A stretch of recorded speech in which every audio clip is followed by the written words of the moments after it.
¿Es Hungría una autocracia informativa y liberal? Esto es lo que se pregunta principalmente Peter Kreko en su texto El nacimiento de una autocracia informativa y liberal en Europa, el caso de Hungría.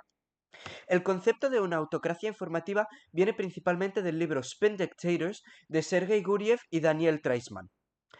Su principal cuestión es que en las autocracias de hoy en día ya no se usa tanto el control mediante la violencia como se hacía en las dictaduras de antes, sino se utiliza el control mediante el control de la información y de los medios de comunicación. Entonces, ¿cómo se hace eso? En su texto desarrollan 4 características para una autocracia informativa. Primero, el poco uso de la violencia, o al menos intentar esconder el uso de la violencia. Segundo, imitar la democracia. Tercero, un alto apoyo de las clases bajas y, por ende, una reyección de parte de las clases altas. Y cuarto, son sistemas menos ideológicos que otros estilos de regímenes iguales. Entonces, ¿Hungría cumple estas 4 características? Vamos a ver paso por paso. 1. Poco uso de la violencia. Esto es claramente verdad. En Hungría tú puedes votar a un partido opositor sin tener miedo a que al final te acaban persiguiendo. Tú puedes abiertamente estar en contra del gobierno y no van a usar violencia contra ti. Segundo, imitar la democracia. Esto claramente lo hacen. El sistema de Hungría ha estado en las últimas décadas perdiendo rankings de democracia, pero Víctor Orbán sigue respondiendo como si fuera una democracia total. Usan estrategias como en Rusia de vigilantes de electores falsos, por ejemplo. Tercero, apoyo de las clases bajas. Esto es también verdad. Fidesz, el partido de Víctor Orbán, tiene una amplia mayoría en las clases bajas y, por contrario, en la gente rica solo consiguen un 20% de los votos. Pero, en cuarta parte, son menos ideológicos que otros regímenes. Esto en Hungría no es verdad. El régimen de Hungría, como veremos después, es altamente ideológico. Es una parte central de cómo funciona el sistema. Entonces, no consideramos que Hungría es una autocracia informativa completa, sino a partes. ¿Cómo funciona la autocracia informativa en Hungría? Pues Peter Kreko lo divide en 2 partes, el hardware y el software. El hardware es cómo toman el control de los medios de comunicación y en Hungría han hecho un control absoluto. Lo han hecho principalmente mediante la adquisición de los medios de comunicación, han dejado que la gente afín al régimen pueda comprar medios de comunicación.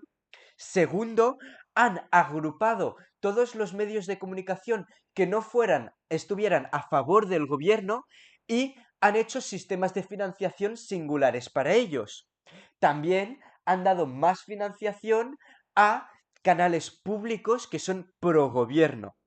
Finalmente, también utilizan impuestos selectivos a todos esos métodos de comunicación que no estén a favor del gobierno.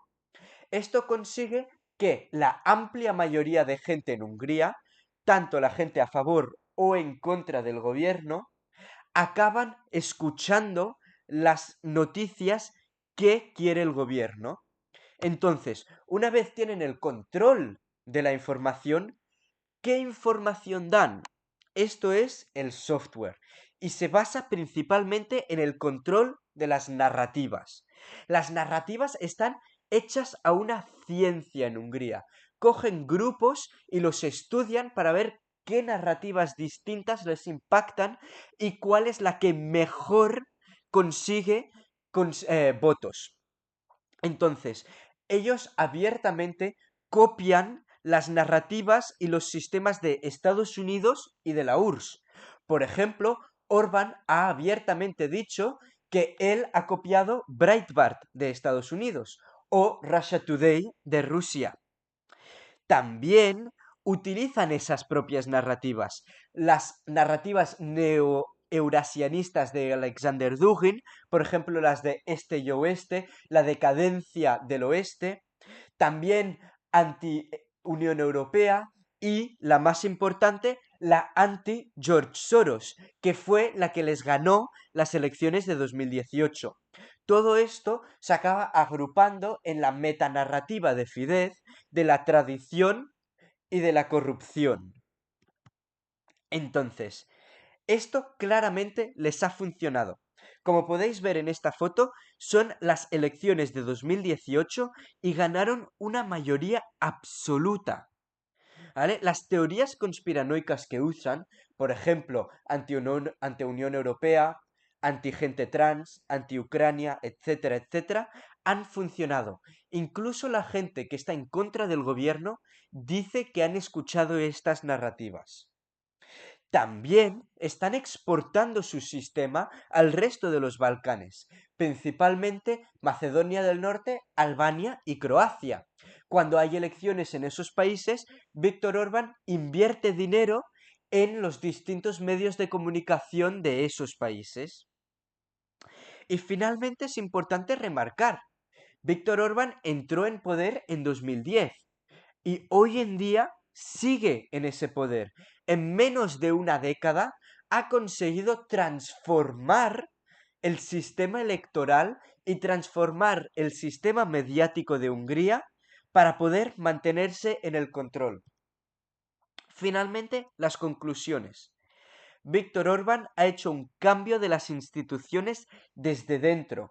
Una vez han entrado en el poder, han mantenido su control siempre mediante las narrativas y la información. Como Peter Kreco dice en su texto, han usado métodos del siglo XXI para hacer propaganda del siglo XX. Es decir, han usado redes sociales, televisión pública, etcétera, para propagar las mismas narrativas que se hacían en décadas anteriores. Aquí hay todas las citas que yo he usado para mi texto.